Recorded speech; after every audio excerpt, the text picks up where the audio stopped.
It's Tuesday, February 5th, 2019, and time for your Barbados Today Morning News Update. Thanks for joining us. I'm Carol Williams.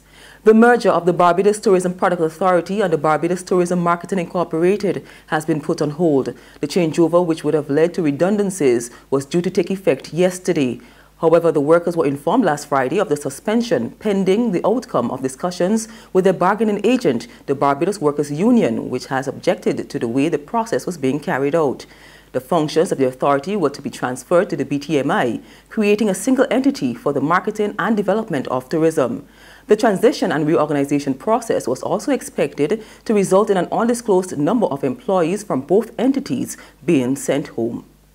Far-reaching changes could be on the cards for regional carrier LIAT that will affect hundreds of its employees.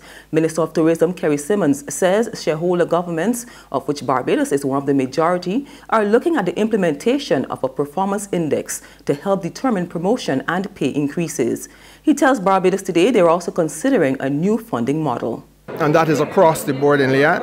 We've asked for the unions because there are about 14 unions impacting on LIAT across the region. And we wanted the unions to go back to their constituent members and get them to understand that this is no longer going to be business as usual, but that we're going to have a commitment on the part of the unions.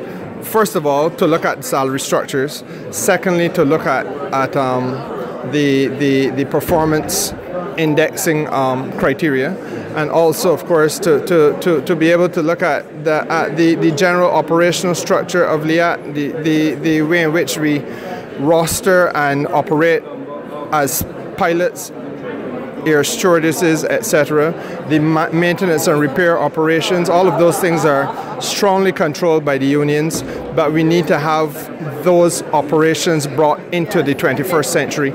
The majority shareholder governments and other LIAT stakeholders held a high-level meeting last October. They're now awaiting a detailed report on the airline's operations. Simmons gave strong indication that there may also be changes in the way the airline is subsidized. Because I think that this is a discussion that the region has to have. The analogy has been used by some people that the way in which LIAT operates is a little bit unfair because several are benefiting but few are contributing. And that is in the context of the member states. So you don't want them to be sipping milk through the fence via a long straw. We all have to be at the table together. What we really want to do, however, is to give all member states of the region an opportunity to rethink their involvement in aviation in the Caribbean. LIAT is working for all of us, but we all have to pool some resources now to see how best we can get it to go forward.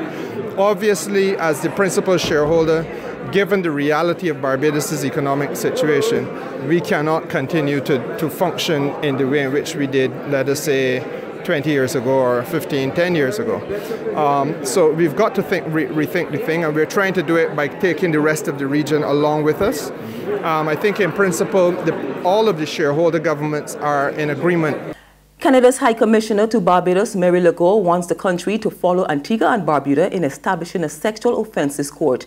The court, which will deal with sexual assault matters, was established in the country around 2 weeks ago. I'm glad that we were able to contribute to this reform in the region and to the establishment of this court. I think it's extremely important, and it will ensure fair trial for defendants and preserve the dignity of survivors of sexual assaults, which is a big issue. It is my hope that other countries, Barbados, Canada, and others within the region, see this court as a model for continued progressive development of the judicial system as it relates to women's rights. Hopefully, all countries will adopt one eventually. Calling attention to the issue of sexual violence and assault against women, the High Commissioner said statistics are troubling. 48% of adolescent girls report sexual initiation to be forced or somewhat forced in 9 Caribbean countries. 48%, that's 1 out of 2. All countries in the Caribbean experience a higher rate of rape than the world average, with 3 of the top 10 recorded rates in the world occurring in the Caribbean, in St. Vincent and Grenadines, Jamaica, and the Bahamas. And between 52 to 75% of women reported experiences of sexual violence by a partner in Barbados, Jamaica, and Trinidad. So very sobering statistics, and we need to change them. The High Commissioner was speaking at the recent launch of the Barbados Bench Bar Journal 2018. There's regional and international news after this short break.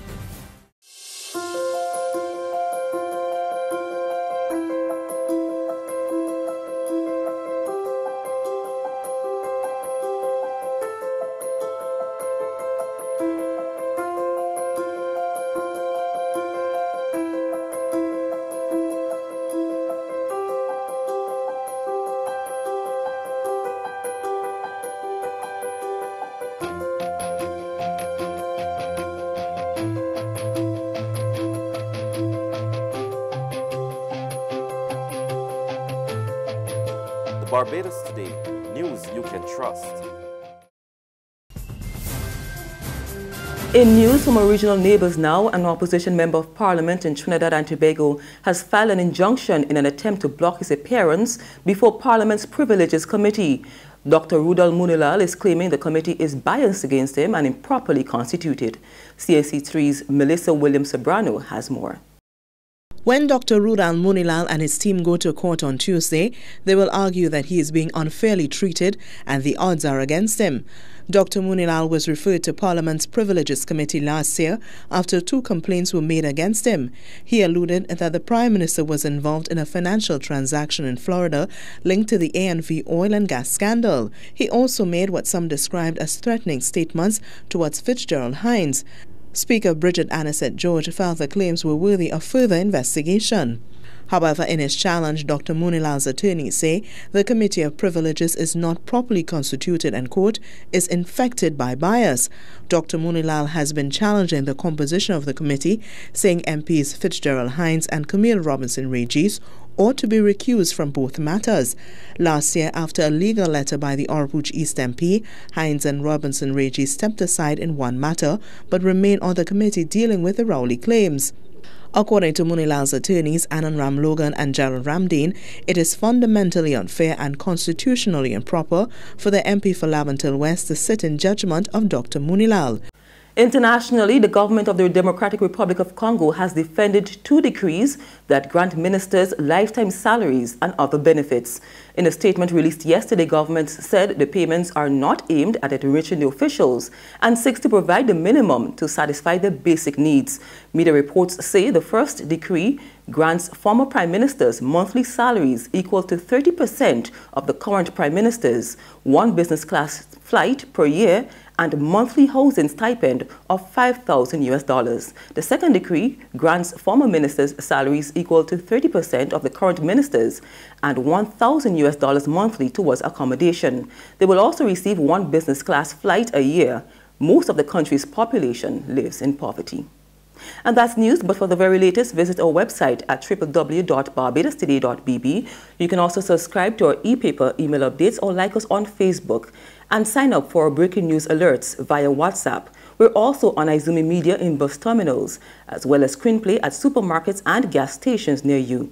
You can also hear us on Mix 96.9 FM and Capital Media HD 99.3 FM. I'm Carol Williams. Have a good day.